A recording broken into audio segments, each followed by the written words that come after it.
here again, Wayne, and we're going into the fifth round of matches.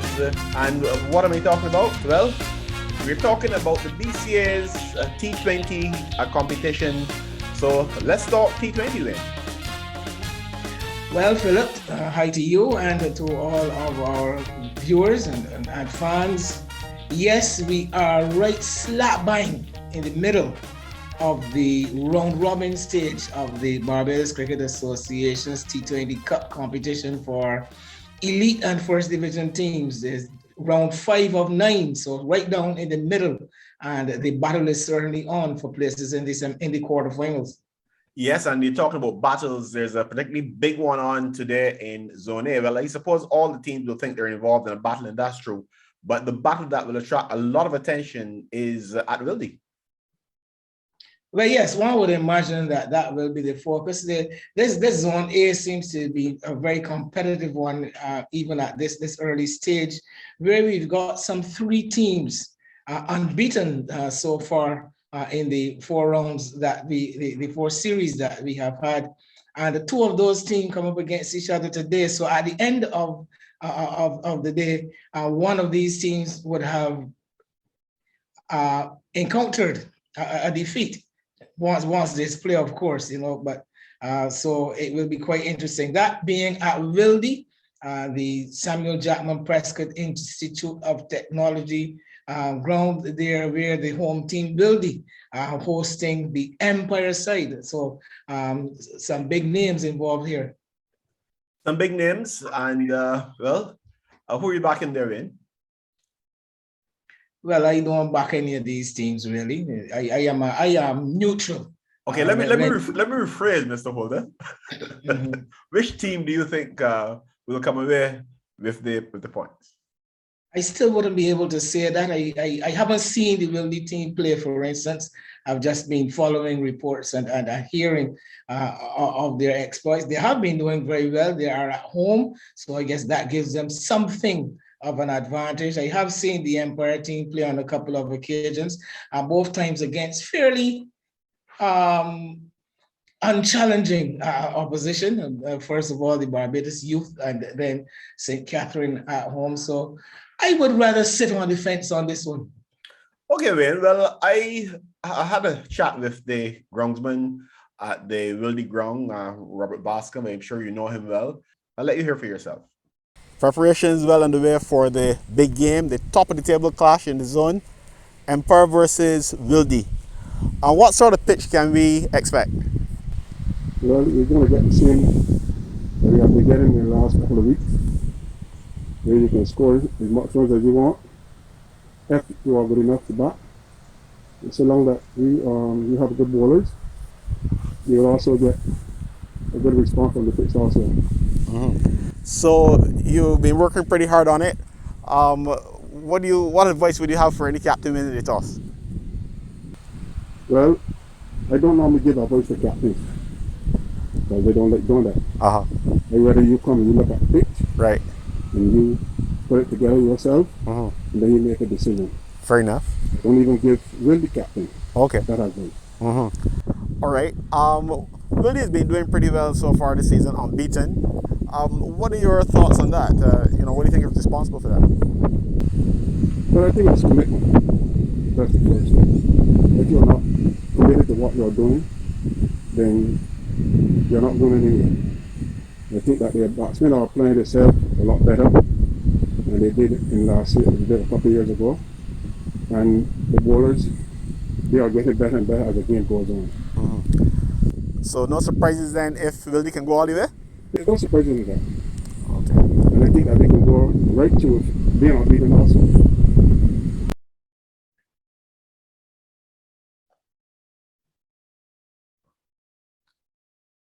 So there you have it. Robert Bascom doesn't get into the habit of advising teams, as he said, who should bat first or who shouldn't based on the conditions. He leaves that up to them.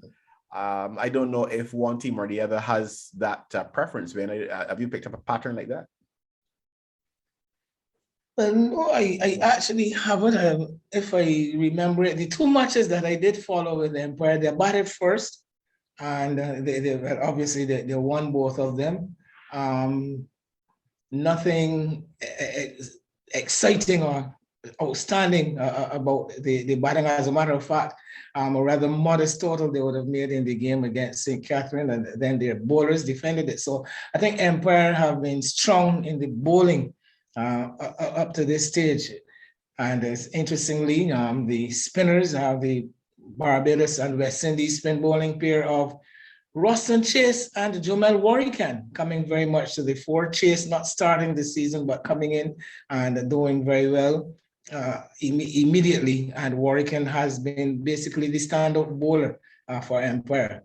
For the Windy side, I have been noticing the performances of the all-rounders, Akeem Jordan and Jerome Jones.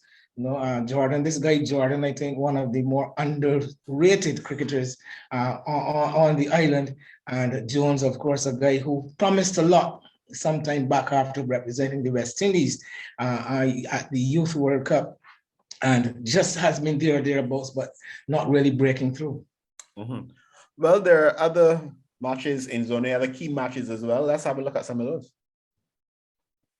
Well, we have the defending champions Gladiola, who's been having a bit of a rough time this season, losing 3 of the 4 matches that they have played. But there's this clash, the St. Philip clash, or the clash of the St. Philip teams at Rices, Gladiola versus Pickwick, both middling teams, being a bit up and down. Pickwick and Gladiola has been more down than up. Pickwick and more, so that should be a very interesting clash there at Rices. Coming back to the city, you have Isolation Cavaliers coming from all the way in St. Andrew, coming down to Weymouth to play the Police team. Police, again, another team who have been doing fairly well, picked up a couple of wins. Isolation Cavaliers still to get off the mark. They will be looking to do so today. A player to watch here would be Mario Albert, who has caught the eye with a couple of innings for the Police team. So that should be another one of some interest. And then we have the third unbeaten team in Zone A, UWIA. I think they will just be expected to complete the formalities, when they come up against the Barbados Youth A team, a team who have picked up a win, but we don't expect them to really provide any stiff challenge for UWIA. And then back in the country, back in St. Philip, actually, St. Catherine are taking on Combermere in another expectedly one-sided encounter. Combermere so far looking a bit out of their depth. So that takes care of Zone A. But let's have a look at the points in Zone A so far. On 16 points and unbeaten, Wildy, UWIA, and Empire, as we would have mentioned before. And then Pickwick, Police, St. Catherine, all on 8 points. So it's pretty tight there as well. Gladiola on 4, so too Barbados Youth A. And then the Cavaliers and Combermere yet to get off the mark. And of course, when 4 teams qualifying from each zone. Yes, so something of a pattern. I think it is going to be a struggle from here for Isolation. It certainly will be. It certainly will be. So over in Zone B, Carrollton at the top of the standings, and they've got the Foundation School today, haven't they?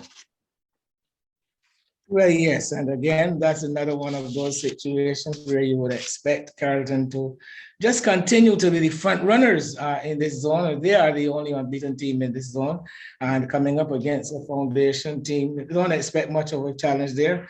Carrollton, under the coaching of Kismar Catlin, who has come into just as well as the stand-in coach, the substantive coach, Shirley Clark, we know, called to higher duty. In the Windwards, and Kismar and the guys at Carrollton, a young team at Carrollton, and they have had quite a good run. So quickly, what are the other matchups in that group, in that zone? But if we were looking for a game to watch in that zone, it would be that match between Spartan, YMPC, and Queen's Park. That is, I expect to be a fairly competitive encounter. 2 teams are very well known, but who have not been probably at their best this season. And that would be the game that I would watch. Dwayne Smith versus Shamar Brooks, one would have to say. And the other games?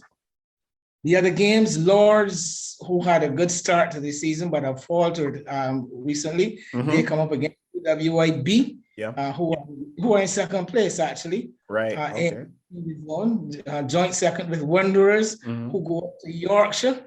Wanderers having started quite well with 3 wins and then for the first time losing to Carlton in the last series of matches.